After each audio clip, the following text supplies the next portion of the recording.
अहम खबर है कि इमरान खान साहब का जेल में खाना पीना बंद है और वो किस हालत में है। अली अमीन गंडापुर ने एहतजाज करने से इनकार कर दिया, जबकि मौलाना साहब आईनी तरमीम के हवाले से मुकर गए। ताकतवरों को एक बड़ा झटका किस नौयत का लगा और अवामी जिरके की खौफनाक अदाद व शुमार क्या है, आज इस पर बात करेंगे। अस्सलाम वालेकुम, आप देख रहे हैं गोरखधंधा अबरार कुरैशी। आपसे मुखातिब इमरान खान साहब के हवाले से काफ़ी मुतज़ाद खबरें आ रही थी। कुछ मुसद्दक़ा इतलात भी हैं जिनको इमरान रियाज साहब ने भी कोट किया और कुछ और चीज़ें जो हैं उसको भी शामिल करेंगे। लेकिन इमरान खान के हवाले से जेल में खाना पीना बंद किन हालात में हो, और दूसरी जानिब कोर कमेटी का इजलास होना और फिर उस इजलास में अली अमीन गंडापुर का इनकार करना कि मैं एहतजाज के लिए दोबारा इस्लामाबाद नहीं जाऊँगा, और फिर जो उन्होंने स्टेटमेंट दी, इन बातों के अंदर जो है वो तज़ाद है। सबसे पहले हम बात करते हैं कि इमरान खान साहब के हवाले से जो लोगों को मिलने नहीं दिया जा रहा, उनकी बहनें जो हैं वो जेल में के अंदर जेल के अंदर उनको भेज दिया गया। हम ये सोच रहे थे कि कहीं कोई ग्रैंड डायलॉग की भी बात हो सकती है, कुछ इस वजह से भी उनकी मुलाकाती जो है उनको रोका जा रहा है, चूँकि अली अमीन गंडापुर ने जो कुछ किया था, वो जो पहले एहतजाज हुआ था, उसके हवाले से कोई रद्द-ए-अमल जो है वो सामने ना आए। आपको एक बात याद होगी कि उमर अयूब ने कहा कि ये जो इंटेलिजेंस वाले थे, ये जो ताकतवर थे, जो एस्टेब्लिशमेंट थी, पाँव पड़ने को और पकड़ने को तैयार थी जब अली अमीन गंडापुर जो हैं वो पूरा अपना काफ़िला लेके इस्लामाबाद की जानिब आ रहे थे। उसके बाद क्या हुआ, इसके ऊपर हम बेशुमार मौक़ों के ऊपर बात कर चुके हैं। अब जो इमरान खान साहब का खाना-पीना जो बाहर से था, जो अपनी मर्ज़ी से वो चीज़ें बनाते थे, वो बंद हो चुकी हैं चीज़ें।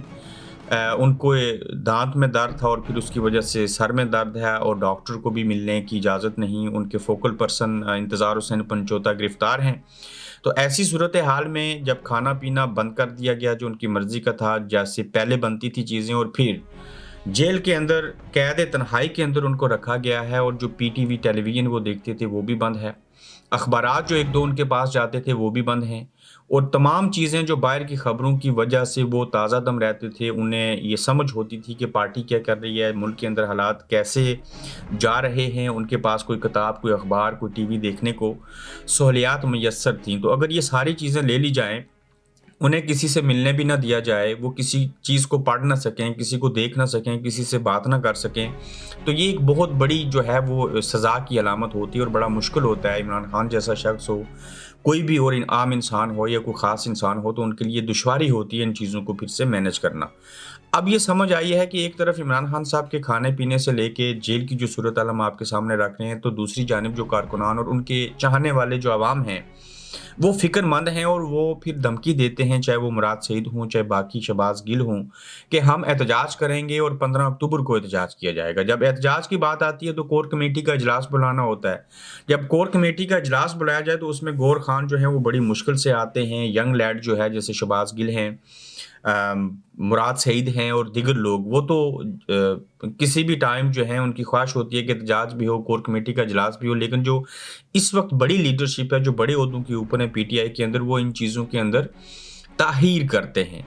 जब ये ताहीर करते हैं तो फिर इसलिए ताहीर का शिकार होते हैं, चूँकि वो खुद डबल माइंडेड है, करें तो क्या करें।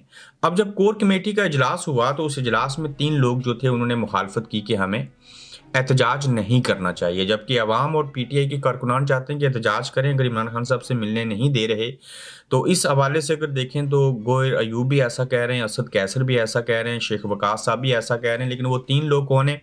अली अमीन गंडापुर ने इनकार किया है कि मैं इमरान खान साहब के लिए, ये नहीं कि जो उनसे मिलने नहीं दिया जा रहा, इस मौके के ऊपर एहतजाज नहीं करूँगा।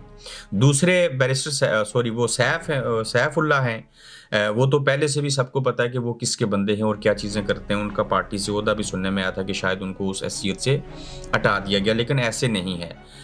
तीसरे गौर खान हैं, जो कि ये नहीं समझते कि हमें एहतजाज करना चाहिए और इमरान खान जैसे कैसे हालात में हैं, हमें ऐसे ही खामोश रहना चाहिए। ये एक अंदर की खबर है। गौर खान के हवाले से तो कुछ नहीं कहा जा सकता, लेकिन अली अमीन गंडापुर ने यही बात की। फिर अली अमीन गंडापुर ने ये कहा कि हम एहतजाज करेंगे, लेकिन उस सूरत में करेंगे जब हमारे पास पैसे होंगे या मिशनरी होगी। इस वक्त ना मिशनरी है ना पैसे हैं। भाईजान, आप एक आवाज़ लगाएं जो कौम इमरान खान के लिए जान तक दे सकती है, सारी चीज़ें कर सकती है। क्या वो इमरान खान साहब के एहतजाज के लिए आपको पैसे नहीं दे सकते, अरबों रुपए नहीं दे सकते? क्या मिशनरी जो आपके पास पहले से मौजूद है वो आप आपके लिए काफ़ी नहीं है। तो ये सारे हीले बहाने हैं और इन हीले बहानों की वजह से अगर इमरान खान साहब से मिलने नहीं दिया जा रहा, दूसरी जानब के हालात आपको बता दिए और फिर एहतजाज नहीं करेंगे तो ये लोग आपको कच्चा छुपा जाएंगे। अब देखना ये होगा कि जो कोर कमेटी के इजलास के अंदर 3 लोग इनकार करते हैं। एहतजाज को लीड करने वाले अली अमीन गंडापुर हैं, उनका दौरा मेयार है। तो ऐसी सूरत हाल में शायद जो बातें अली अमीन गंडापुर जानते हैं, जो इल्म उनको है, शायद वो बाकी लोगों को इस बात का इदराक ना हो। तो ऐसी सूरत हाल में हमें देखना पड़ेगा कि जो ये चीज़ें हैं वो किस नहज पे पहुँचेंगी, क्या होगा। ताहम अली अमीन गंडापुर का इस बात से इनकार करना कि मैं एहतजाज नहीं करूँगा और उसकी लॉजिक ये बताना कि मेरे पास मिशनरी नहीं है और पैसे नहीं है, तो ये एक मैं समझता हूँ कि इसका कोई जवाब सही नहीं दे पाए वो। तो ऐसी सूरत हाल में चीज़ें जो हैं वो पाकिस्तान तहरीक-ए-इंसाफ के लिए वर्स हो जाएंगी। ऊपर से आइनी तरमीम करनी है और इसी आइनी तरमीम के हवाले से अगर हम बात कर लें तो इसमें आप देखेंगे कि आइनी तरमीम के हवाले से जो मौलाना फजल रहमान साहब हैं वो मुकर गए हैं और उन्होंने इख्तलाफ किया है। आइनी तरमीम पर मौलाना का कैसा इख्तलाफ है, अगर इसकी तफसील जाने तो आइनी तरमीम के मामले पर हुकूमती इत्तेहादी जमातें एक पेज पर आ गई हैं, जबकि JUI ने साथ देने से इनकार किया है और आइनी तरमीम के मसवदे पर इत्तफाक राय के लिए पार्लिमानी खसूसी कमेटी का इजलास खुर्शीद शाह की ज़ेर सदारत हुआ, जिसमें हुकूमत और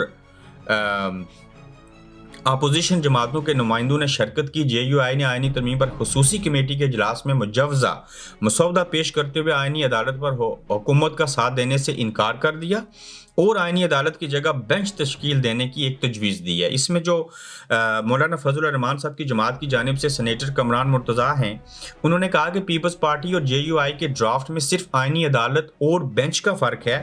पीपल्स पार्टी के बाकी ड्राफ्ट पर हमें कोई एतराज़ नहीं, यानी कि बातें काफ़ी करीब तरीन पहुँच चुकी हुई हैं। उम्मीद है कि जल्द दोनों जमातें मुश्तरका ड्राफ्ट पर इतफाक़ कर लेंगी और सेनेटर कमरान मुर्तज़ा के मुताबिक हुकूमत के 56 नकाती मसवदे के जवाब में 24 नुकात पेश करते हुए कहा कि 200 से भी कम आइनी मुकदमात के लिए बड़े सेटअप की कोई ज़रूरत नहीं है। वो कहते थे ना कि आइनी अदालत बनाई जाए, जो कि मुकदमात बहुत ज़्यादा हैं। मुकदमात 60,000 ज़्यादा होते हैं या 200 ज़्यादा होते हैं, तो 200 के लिए आइनी अदालत बनाने की आप कोशिश कर रहे हैं और जो 60,000 हैं उसके लिए आपको कोई फिक्र नहीं है।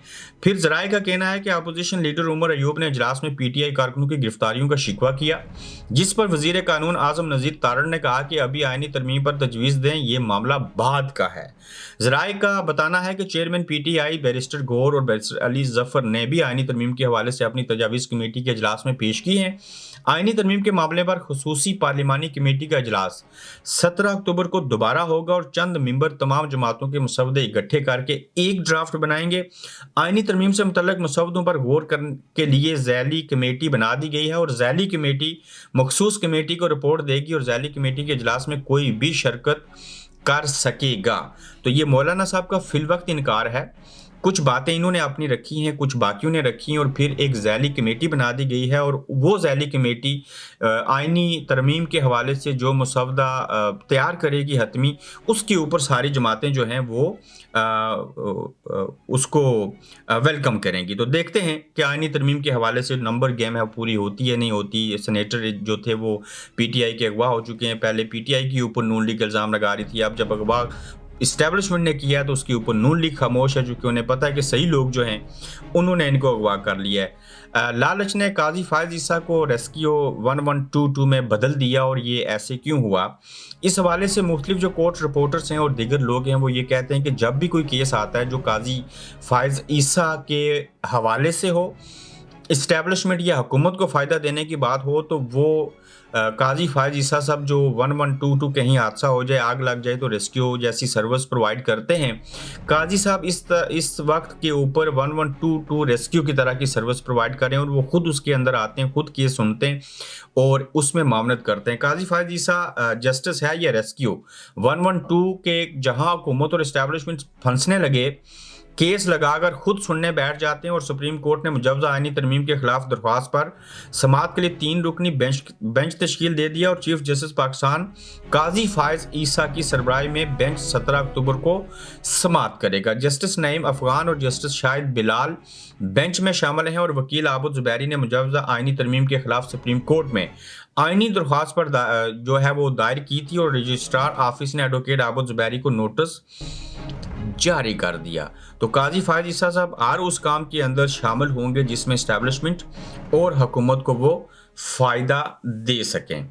अब आगे बड़े हैरान कुन हकायक जो हैं मैं वो आपके सामने रखूँगा, बल्कि उससे पहले हम तहरीक इंसाफ और पीडीएम की जो महंगाई है उसका ज़िम्मेदार कौन है, ये मैं आपके सामने चीज़ें रखता हूँ। साल 2020 से साल 2024 तक बिल्स में 200% से ज़ायद का इजाफा हुआ। 400 यूनिट्स का बिल 2020 में 6,780 रुपये तक का था, जो 2024 में बढ़कर 19,000 रुपये तक पहुंच गया। 300 यूनिट्स का बिल 2020 में 3,350 था, जो 2024 में 12,200 रुपये हो गया। इसी तरह 200 यूनिट्स का बिल जो था वो पहले 1,800 था और अब इस साल में 7,200 रुपये है। जमहूरियत के चैंपियन ने अमरीयत को गले लगा लिया। ये चीज़ें क्या हैं, ये भी बात बड़ी देखने वाली और बड़ी बागौर चीज़ है कि खान की बहनें गिरफ्तार हों तो बिलावल समेत इंसानी हकूक़ के चैंपियन बोलते हैं और आज खामोश हैं। लेकिन जब मरियम नवाज़ का दरवाज़ा तोड़ा गया तो बिलावल ने चीख चीख कर गालियाँ दी और बड़ी बड़ी सियासी जमातों की सियासत को एक्सपोज करते रहे। वफाकी आईनी अदालत का क़याम, कायदे आज़म का ख्वाब, बिलावल के बयान पर दिलचस्प तबसरे सामने आए और इन्होंने कहा कि ये कायदे आज़म का ख्वाब था, उससे पहले भट्टो का कह देते तो बात हजम हो सकती थी। तो अब देखें कि किस किस तरह से क्या क्या चीज़ें की जा रही हैं और आईनी अदालत के क़याम के लिए लोटे खरीदना, लोगों को अगवा करना, घरों में घुसना भी कायदे आज़म का ख्वाब था। क्या बिलावल साहब इस चीज़ के बारे में बयान करेंगे?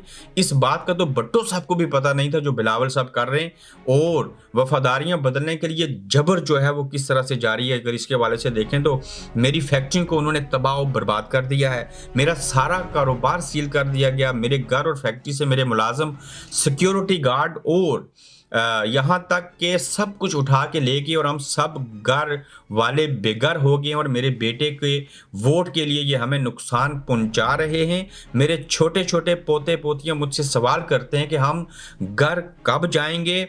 मुझसे ये सवाल बार बार पूछा जाता है और जो इदारे और अफसरान हमें तंग कर रहे हैं उनके नाम लेकर वीडियो रिकॉर्ड करा दी है। उन्होंने इतना तंग कर दिया है कि मैं पेट्रोल छिड़क कर खुद को आग लगा लूंगा और फैक्ट्री को भी आग लगा दूंगा। पीटीआई एमएनए मुबीन आरिफ के वालिद आरिफ जट का ये जज्बाती बयान जो है वो सामने आया। अब आ जाते हैं जी कि जो पश्तून जिरगा है, इसके हवाले से अवामी जिरगे ने कितने ख़तरनाक अदाद शुमार शेयर कर दिए हैं और इन अदाद शुमार के मुताबिक अगर देखें तो पश्तून कौमी अदालत के मुताबिक 20 सालों में पश्तून इलाकों में 9,237 बम धमाके हुए।